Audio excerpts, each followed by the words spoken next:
please consult with a qualified professional for any investment or financial advice.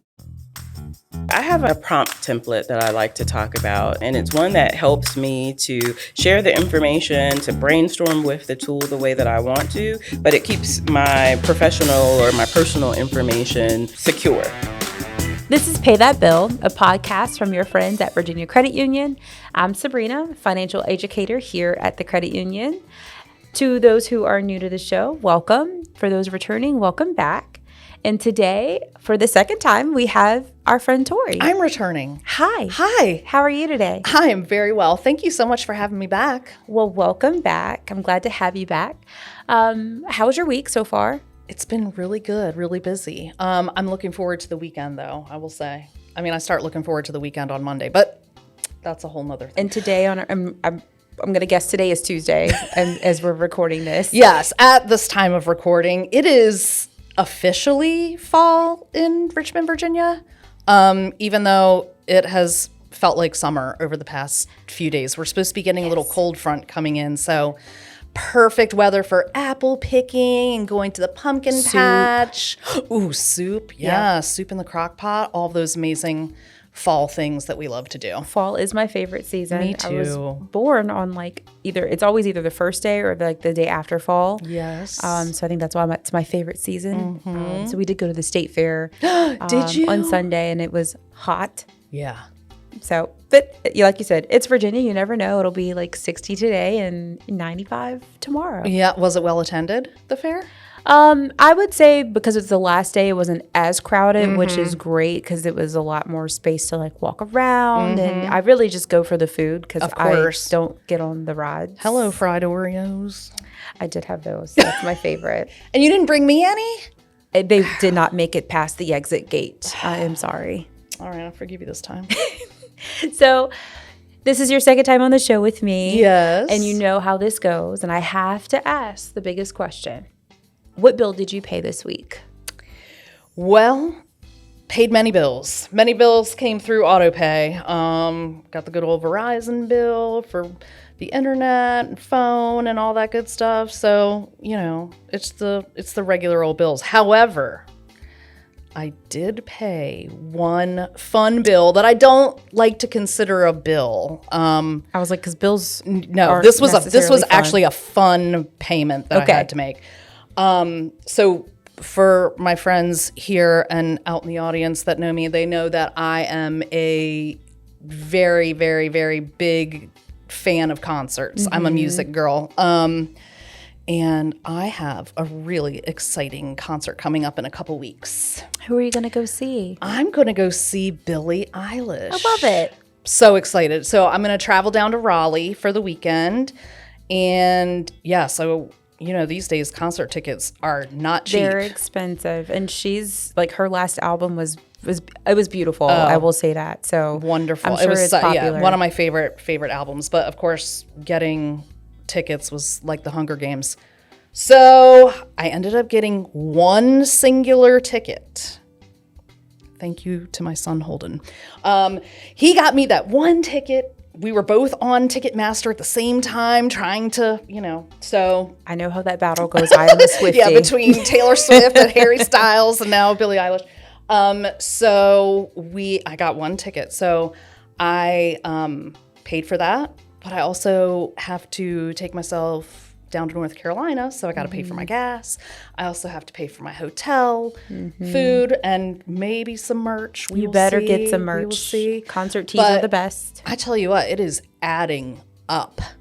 I'm so glad that I bought these tickets quite a while ago, so I've been pretty conscientious in making sure that I'm setting money aside just for this one, event on top of all the other things that we've been doing lately. So, but I am very, very excited for this. That's Super awesome. excited. I know that's one of those things that you have been working towards this year because I know that we both have different aspirations and goals, and I know going to more concerts was one of yours. Yes. So the idea of a money goal, since we're on the topic of you accomplishing one of those goals for the year, we had already mentioned that it's the fall. So when we think about goals, a lot of people associate it with like, oh, it's my New Year goal or it's my New Year's resolution. But really, creating a goal and accomplishing them is something that can take place at any time. Oh, that's an all year round task for sure. For sure. Yeah, I mean, basically everything we do is kind of surrounded by goals, whether that's, you know, saving up for something or making sure we have money at the end of the month or making sure we're putting money in our savings account, or goals just simply like, I want to read more books, or I would like to clean out my garage, or, things like that. I'm not talking about that one. Sometimes we have to get serious about what is that goal, what does that goal look like? And we have to set specific, kind of like maybe a task list in order to reach that goal. Yeah. And because we are always creating goals, whether we realize it or not, we thought that money goals would be a great topic for an episode of Pay That Bill. And as always, during our episodes, we do work through some questions that we get throughout the community. All right, let's hear them. And if you have questions, you are always welcome to send them to us. You can send it to paythatbill@vacu.org. So the first question that I have is, what is a money goal? Well, I think that money goals obviously are different for everybody because, we have immediate goals, maybe that, a goal for just our day or our week. We have short-term goals that, might take us a month or two to accomplish. And then we have those long-term goals that might take place over months and years. So I think I mentioned on our last podcast, I'm still in the market for a house, not having much luck. It's tough Inventory is not great right now. But even though I'm starting to get discouraged in the shopping aspect, I'm not getting discouraged in the saving aspect. The money is still going every single month towards that goal, and I know when the time is right, it will happen. But I know at least I have that money there that's waiting. So years and years and years ago, when I first moved out on my own, like I didn't know where I was going to move to. I didn't even know if I had credit built at that time. Like I just knew that I wanted to move out.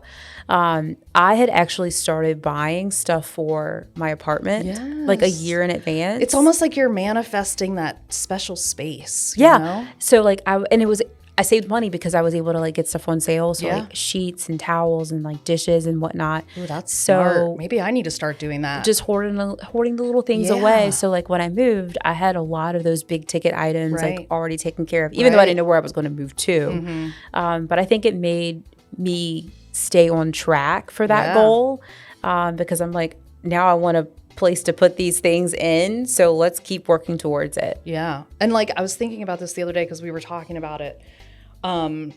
When you're looking to buy a house or have something, a really big purchase like that, it's not just the saving of the money to help you get prepared. Like I've made sure like my credit score is where it needs to be. And then I have some other money set aside for some of the other, fees and charges associated with buying a house. And so a lot of the times when we set a goal, it's not just that one singular goal. There's other things that kind of lead up to being able to reach that goal. Yeah, which perfect segue into my next question is like, how do I figure out a money goal? I think that, again, we have to decide, is it a short-term goal? Is it a long-term goal? And we need to, I personally like to make a checklist for myself. I like to make sure that I know what steps I need to take in order to reach that goal. I'm not just throwing it out there willy-nilly like I'm gonna save $500,000 by next month. Like we know that is not realistic. So when we're looking at setting goals, we need to remember a few things. So when we're setting a goal, we need to make sure that it's something that's relevant to us, something that is important, something that means something to us so that we will have that desire to work toward that And it keeps goal. you motivated when Totally. like you feel like you're not getting there fast enough. You just have to make sure like, oh, wait, this is why I'm doing that. Right. And we need to make sure that it is specific so that you know exactly what you're going to do in order to reach that goal. We also want to make sure that it is kind of like time bound, and not only is it time bound, but it's also attainable within that time frame. So like I said, if I said, oh, I'm going to save $500,000, by the end of the year, well, that's not going to happen. That's not attainable. I wish it was, but it's not. We also want to make sure that our goals are measurable so that, like I said, when I have that checklist, I know I can measure that goal. When I reach that, I can check that off, move on to the next step. So I think setting goals it's almost like a promise to ourselves that we're going to, make something special happen, make something happen that we've really wanted for a while. I love how you also said that it needed to be specific. Like a lot of the times, even in my experience working with different members in the community of like what their financial goals are, and home buying is definitely always top of the list, and that and getting out of debt. And usually when I ask, well, what is your goal? Like, I want to get out of debt.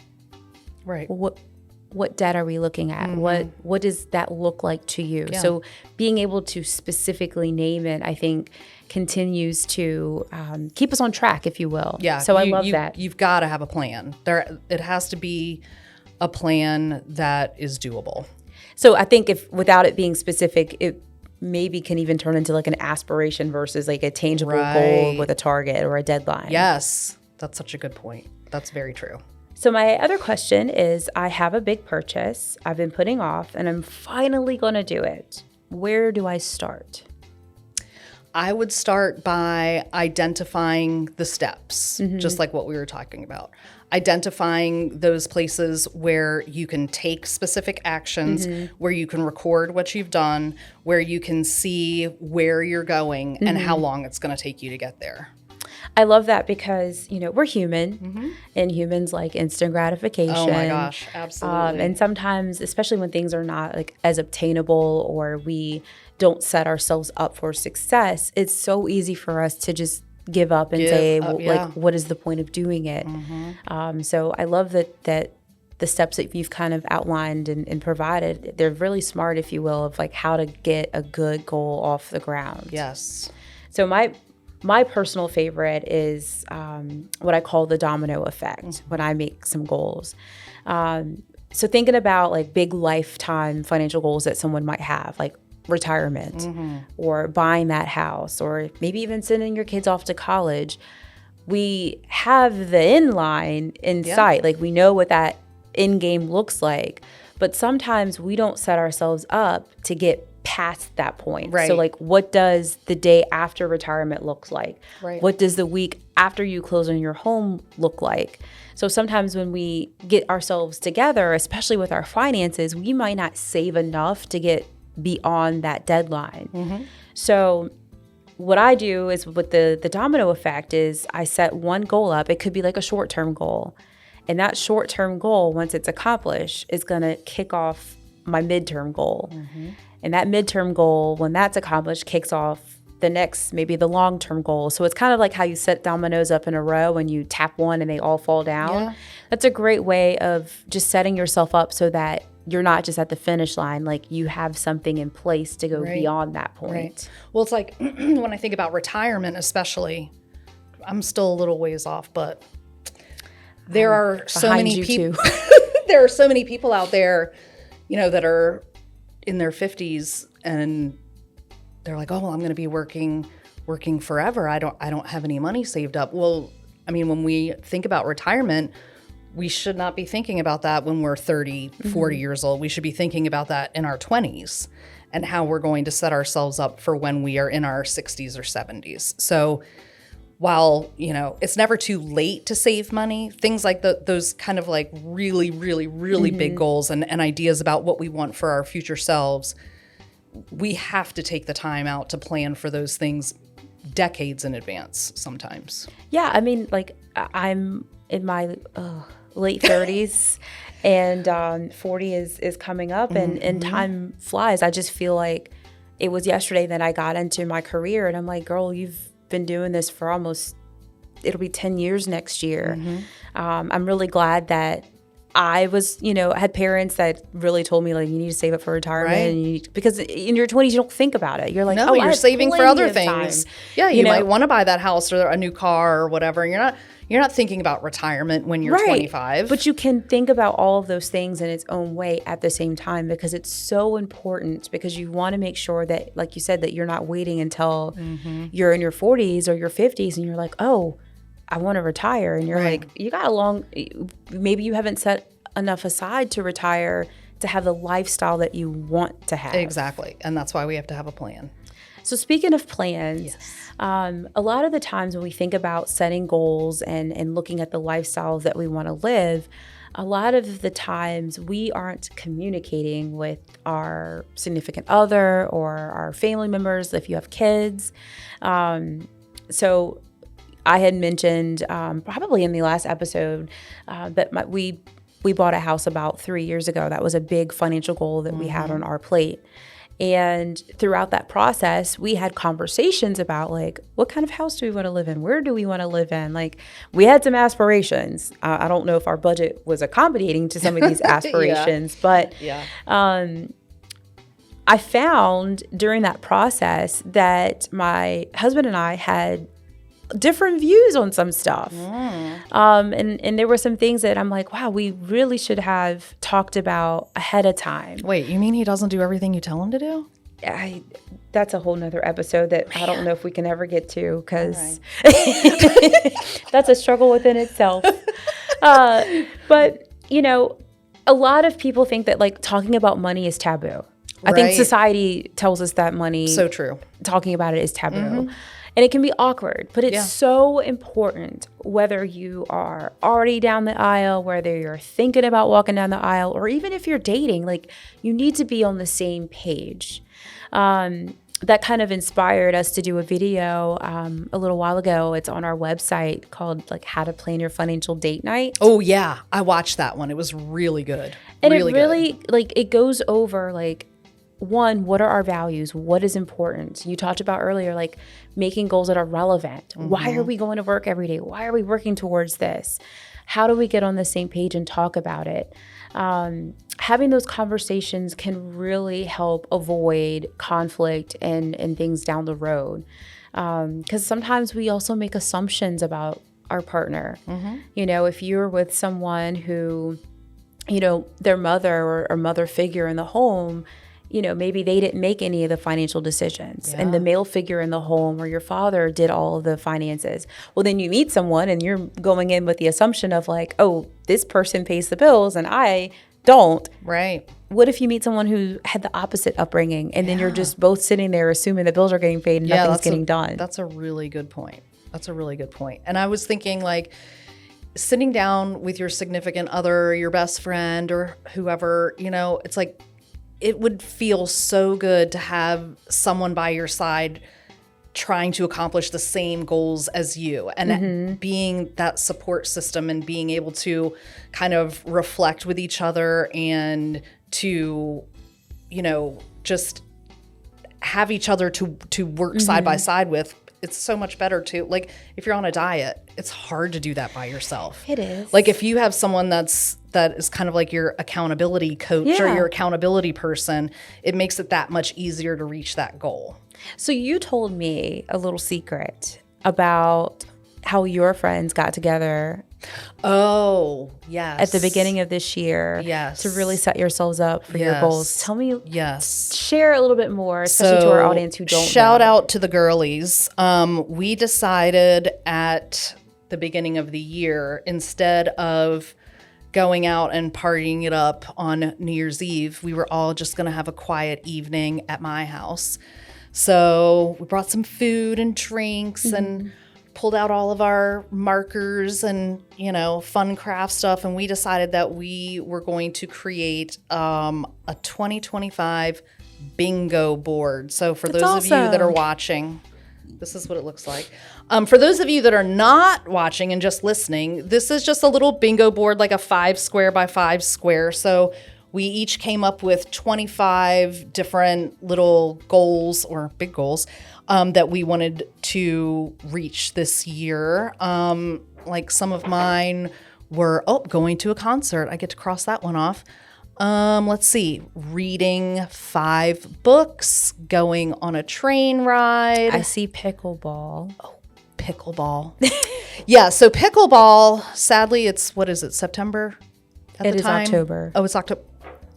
Help. It's October at this time of recording. And I saw that pickleball still wasn't crossed off on my list. So I'm like, okay, let me go ahead and get this set up. So in a couple weekends, we have our very first pickleball lesson, me and the girls. That's awesome. We are very excited You'll have about to let me it. know how it goes. I'll take videos for you and send them so you can get a good laugh. Would you say that something like this not only is great for like adults, but like something that you could do at home with your kids or like family members to keep? I mean, it's a great way to visualize what it is, and then like it's fun to cross off what you've done. Yes, I keep it on my fridge, so it's just a constant reminder of all the things that I've accomplished and all of the things that I have yet to accomplish. That's awesome, Tori. Thanks for sharing that with us. Absolutely. I know that you were really proud of that, and I see a lot of things that have been crossed off. So I'm glad I got to take a peek at a couple of things maybe I can help with. There's so many tools and strategies out there to help you achieve with whatever you're looking to accomplish financially. Some of the biggest breakthroughs that I've heard in the last couple of years have actually come from involving AI. Oh, believe it or not. absolutely. Yes. It's funny because, one of my personal goals this year was to be a lot healthier and more active. And I actually utilized AI to help meal prep. Wow. So I was able to put in, like, these are the ingredients I have at home. Mm-hmm. This is the kind of food that I like. Here are the macros that I want to accomplish. So, like, every day I want to get X amount of protein. I want to keep it around these types of calories. Make me a meal plan. It probably helped you save some money too. It did, because I wasn't waddling around in the grocery store. You go to the grocery store with a list of exactly what you need, and you're not picking out any of the little, other treats and snacks that we like to get. And I was able to use what was already at home, and I knew like what type of proteins that I like, what I don't like. It just simplified it for me because I'm not a meal prepper. Yeah. Although, every morning here, I usually eat my like overnight oats. Mm-hmm. Doesn't get all boring. Your proteins. But AI really helped me accomplish that goal and kind of stay on track. So that's fantastic. I know we hear some scary things about AI and there's some uncertainty, but in the right hands and used for the right way, it really can help you reach your goals, whether it's health or wealth. Yeah, an incredible tool for sure. So Cherry actually sat down to talk about all things AI with a personal finance friend of ours, Ida Pierce. She's great. Wonderful. She's from AI Ready RVA. And we're going to send it over to them in a bit. But before I do, thanks for joining me again, Tori. Thanks for having me. It's always a pleasure. It was great to talk about some goals with you. And you have to follow up with us and let us know how pickleball went. Sure will. So let's send it over to Cherry and Ida.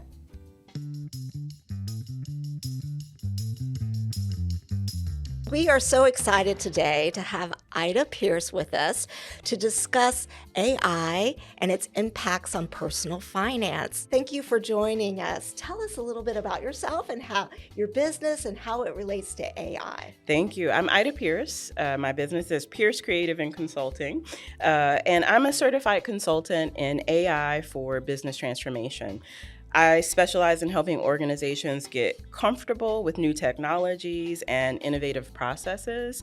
Essentially, I guide leaders and teams through the human side of adopting things like AI, improving talent management, and making their workflows smoother and more innovative. So I'm here today to chat with you all about how AI can fit into personal finance and everyday life. All right, you mentioned AI Ready RVA. What is that? Yeah, so AI Ready RVA is a nonprofit based in Richmond, Virginia. But our mission is so much bigger than that, right? We are a group of volunteers, professionals, and people who are just interested in this emerging technology.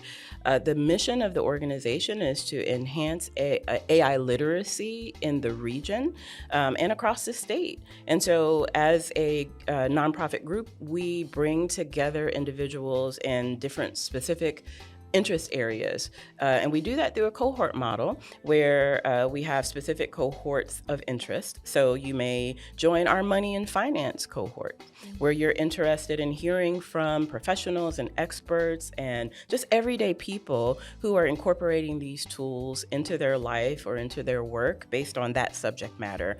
I'm a co-lead for the AI governance cohort, which really leans into the responsible and ethical use of these AI tools and the impact on our society and what we should be thinking about as human beings, as parents, as employees for corporations, or maybe even as business owners. And we have a women in AI cohort.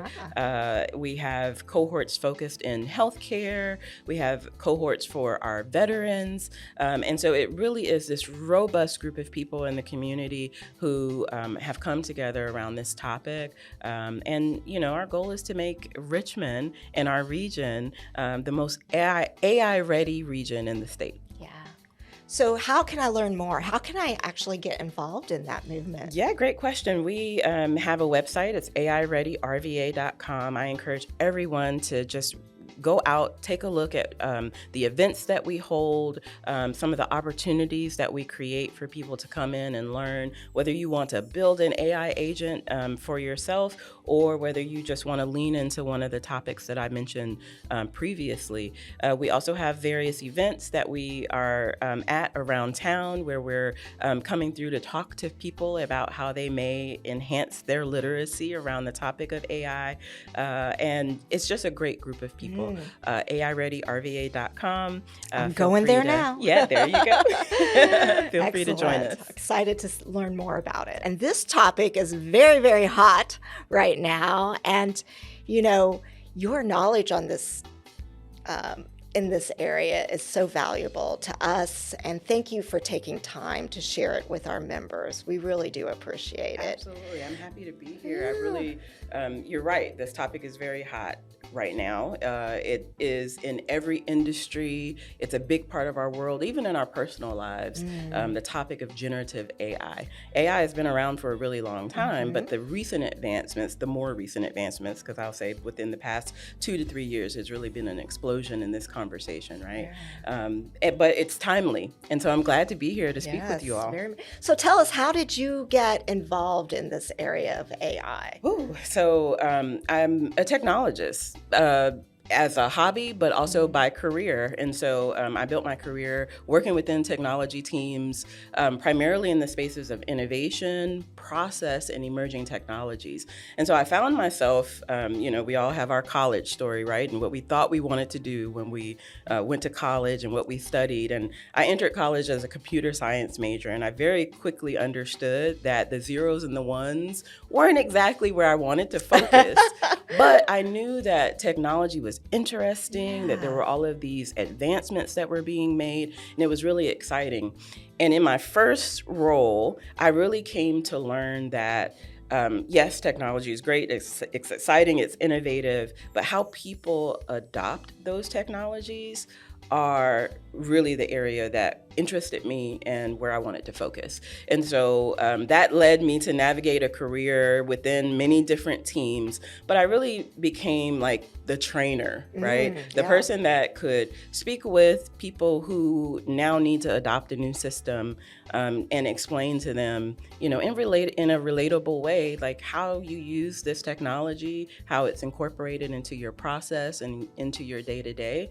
And I saw a lot of people with a lot of apprehension and fear about what does this mean for my job, for my role? Am I being pushed away? Am I being eliminated? And so I found this really sweet spot of really wanting to know these technologies that you know, were being pushed into organizations or that people were using for their day-to-day lives, but being able to explain them in ways that help people understand what it means to them. Yeah. Right? Because it doesn't mean the same thing to everyone. Some people are very technical and they want to know the inner workings and they want to be able to build the beautiful thing. And there are some people who are just like, no, I want to be able to use it in a meaningful way and for what what its purpose is, but I don't necessarily need to know all the technical. So I like to think that I'm the person who can kind of sit in the middle and speak both languages. And how lucky are we to have you today? Thank you. So for our members, they might just be, starting to venture out in the world of AI. And then we might, just as you said, have more, people that are more familiar with it. But when people even hear AI, and then we think about personal finance as well, what is that even? What is AI and personal finance? Yeah, so I think about AI and what it means to personal finance as just another tool in my toolbox. So, I'll keep it personal. Yeah, give us an example finance, right? of an actual AI tool for personal finance. So, we can talk about some of the most common kind of generative AI tools that exist. Like everyone's heard of ChatGPT, right? Yes. Everyone's heard of some of those other tools like Claude or Gemini that exist. And a lot of times we can use those tools for free. And if we want a little bit more sauce, right, we can sign up for the subscription and get more functionality, right? So a perfect example, let's just stick with ChatGPT. It is a tool that you can essentially brainstorm with, right? And so maybe you have a financial goal or you are trying to get even better with budgeting, right? I look at something like ChatGPT as an enhanced Google search, right? Okay. Because essentially what AI is a collection of data. All of the books and articles and websites that have existed up until a certain point in time, and they're all put into a model that on the back end, right? For us non-technical folks, it's all that data and information is put into a model. And so when I'm prompting ChatGPT with my question about my budget or my savings plan, it is searching through this expansive amount of data and recognizing this pattern in the language and the question that I've asked, and it's bringing back the most logical response. Okay. Right? So give us an example of that, a specific example. So I might say, hey, ChatGPT, I have this goal where I want to save, $2,000 so that I can go on this trip with my friends. However, I have a budget that I'm trying to stay within, and I have some future goals as well. I want to buy a house and I want to have a substantial emergency savings. So I can tell ChatGPT, hey, here is my monthly salary, here are my expenses. I'm not, of course, going to connect my bank account or connect any of my personal information, but I'm going to give enough information that I can now use ChatGPT to be my brainstorming partner. So ChatGPT might come back and say, well, based on the amount of money that you make and what you've told me your goals are, and I understand that you have these expenses, here are some ideas for how you might reduce your expenses so that you can save more.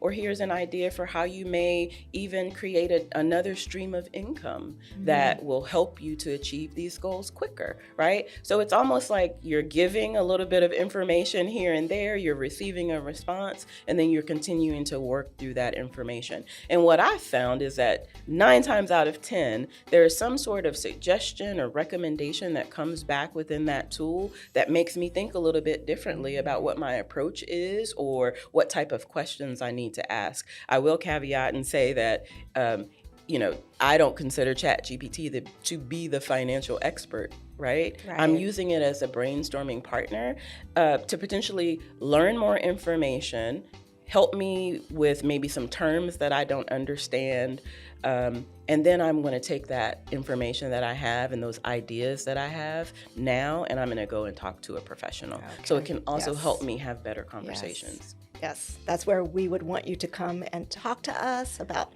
your needs when it came to products or borrowing money or things like that.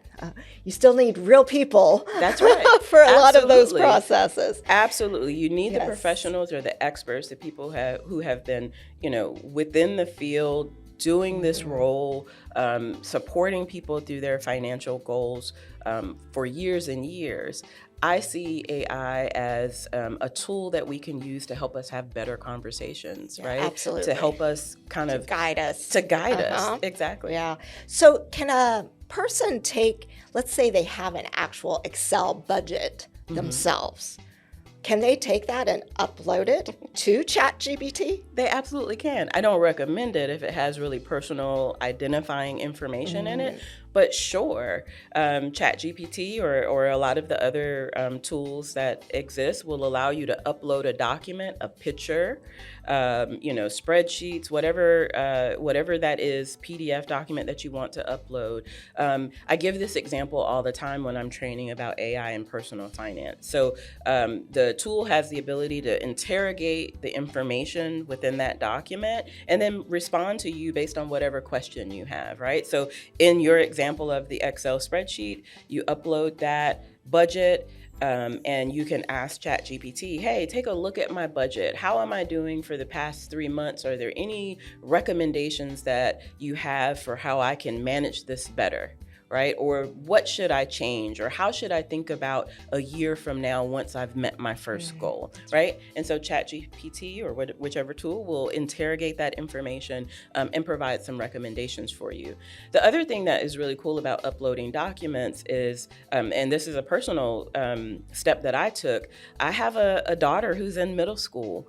And as I continue to learn about my finances and being more responsible and planning for the future, I was really interested in the Invest 529, Virginia's option for savers, yes. Savers. And I went onto the website and I started to read through and try to get information and make sense of everything. And then I came across the resources tab that had all of these PDF documents. And I said, you know what I'm going to do? I'm going to load all these PDF documents in here into my AI tool. I'm going to ask some very specific questions. I'm going to use this as my brainstorming partner to help me make some decisions on whether or not this is the right plan for our family, what steps we should take, what we should think about, what are the tax implications. And so I'm really confident in doing that and knowing that the guidance that I'm getting is coming directly from those PDF documents, more so than just, this big, huge database full of information. I'm specifically asking it to interrogate the documents that I've uploaded to give me responses based on those. I love that. So all of those examples I think oftentimes we think, okay, I need to save more for my kids' college. And we have that good intention. And then we land on the website and we're like, oh my goodness, there are so many choices. Yeah. There are so many different accounts that you can open. That's right. And it can be very overwhelming. So I love the idea of grabbing that information and then getting recommendations, but then also taking that back, and you can talk to a professional about that to make sure that that is the best thing when it comes to taxes and your overall financial goals as well. Absolutely. Now, you mentioned something earlier when we were talking about uploading documents about maybe not identifying information, right? Sure. What I think there is a fine line, and there's fear, I think, legitimate fear when it comes to AI. Around, am I giving, what information should I give? And, can it be used against me if I put it into this chat bot? Yeah. So this is a part of this conversation that's always very near and dear to my heart. So, I always lean into responsible and ethical use of AI tools or just governance around AI, period. And so much so that I'm a part of a community organization called AI Ready RVA, and I'm one of the co-leads for the AI governance cohort. And this is a meeting group where people can come together and really lean into this topic around safety, responsible use, ethical use of AI tools. Now, this community organization has a lot of other cohorts. We can talk about it if you want to, but specifically on this conversation, how to keep ourselves safe, what we should and should not do, what that means not only for us in our personal lives, but in the organizations that we work for, or maybe even the businesses that we're building. And so I always like to provide a couple of really key things that we should think about when I'm we're leaning using in AI on this. tools. Okay. So definitely don't share your social security numbers, any account details, any login information. You want to keep your information general. It's almost like, you can say things like, I have credit card debt at 20% versus my credit card is this company and with this bank, and it's, you don't want to provide all of that information as you are brainstorming with this tool, because you want to keep your information and your data safe, your identity safe. You always want to use trusted tools. And so that could be a kind of a loaded statement, right? But what I mean by trusted tools are tools that you are familiar with, that you've read the terms and conditions, that you've taken the time to understand what this tool is doing, how this tool is storing data or information about you, how that data or information is being used potentially in other parts of that tool. So you want to stick to reputable AI platforms, ideally ones that your bank or your financial institution also trusts. And so, or they already have trust or some sort of agreement in place. And you definitely want to avoid some of those random like AI finance apps that are out there, right? They might promise you fast results, but they might not exactly explain to you how your data is being stored or how your data is being used. The last recommendation I'll share is that most of these tools have a feature where you're able to turn off your data sharing when possible. And so many AI tools give you this option to disable your chat history or data used for training. And so I think that's a smart move when you're talking about money, especially your personal finances, even in general terms, right? And so as a user, it's your responsibility to stay informed, to understand what the tools you're using are doing. And so I encourage you to take that step. I used to be the person who would like get the update on my phone, and I would just be like, yep, update it, it's fine, go ahead. And now I'm the person who actually sits and reads, well, what are the changes? Why are these changes being made? Is it to support me? Is it to use my data differently? And so I would encourage everyone to make similar steps in their life. I think with this ever-evolving landscape of AI, it's really important for all of us to be hyper aware of what we're saying and what we're doing and who we're interacting with as well. And not giving that personal identifying information out. It's so important. Yes. Now, when we talk about AI, if we want something specific to our situation, how do we need to communicate that? Like when we think about context of what we're saying and what we're asking, what type of language can we use to really make it personalized to my individual experience without giving away that personal identifying information, because it's that fine line. Yes, it is. Between the two of those things. Yeah, so I have a prompt template that I like to talk about, and it's one that helps me to share the information, to brainstorm with the tool the way that I want to, but it keeps my professional or my personal information, secure. And so, I have a prompt template that sounds a little bit like this. So it's a simple starter that I like to teach people. You can talk about your age in general or your role in general, right? Your monthly income as an estimated amount, more so than the exact amount. If you're working on a budget, your bills, you can use really general terms like power or grocery, more so than my Publix run or my, whatever store that I might go to or where I might be actually spending my money. And then provide your need or your concern that you're using the tool to brainstorm with you for. So here's an example that I think can be helpful. So if I'm prompting ChatGPT, I might say something like this. I'm 28. I make roughly around $4,000 a month. and my rent is roughly $1,200 a month. I pay a general car payment at around $300 a month, and I want to save $10,000 within the next year and a half. So I also have other expenses that I have tallied up monthly to be about $200, right? So I'm not giving all the details of everything that I'm paying. Important.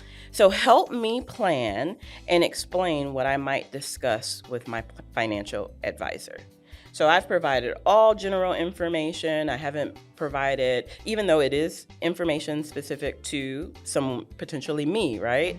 And so your question was about, how do I talk about me without giving it all away? Right. In general, Cherry. Yes. You keep it general. Yes.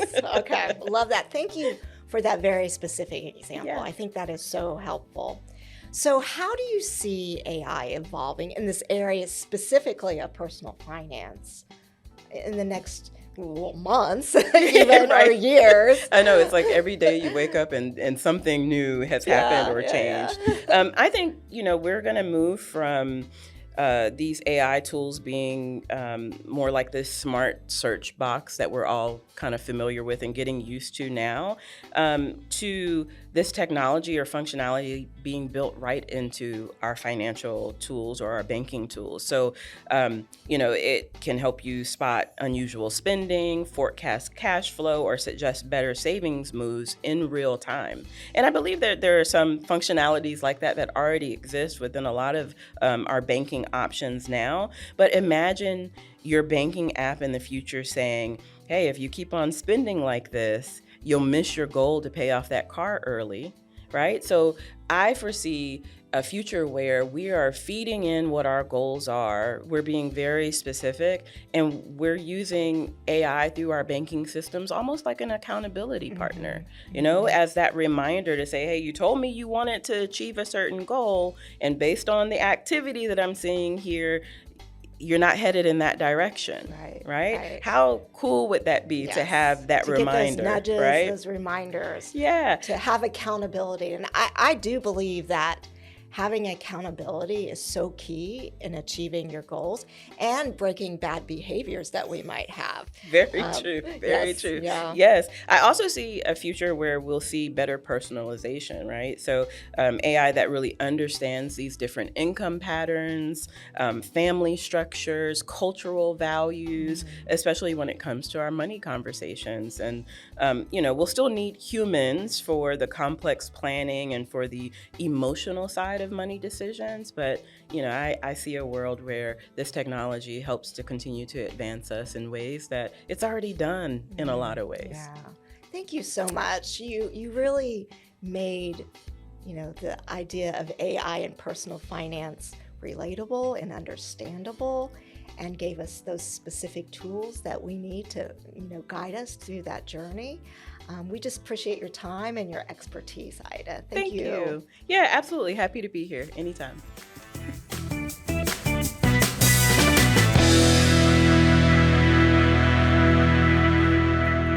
Pay That Bill is a podcast designed to entertain and, more importantly, educate.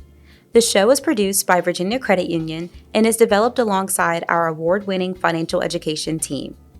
We have a library full of free resources available online that can help you on your journey to financial success. If you want to learn more about what we talked about today, check out the links we have in the description of this episode. The information provided in Pay That Bill is for educational and informational purposes only and should not be considered financial advice. While we aim to share helpful insights and general strategies, every listener's financial situation is unique.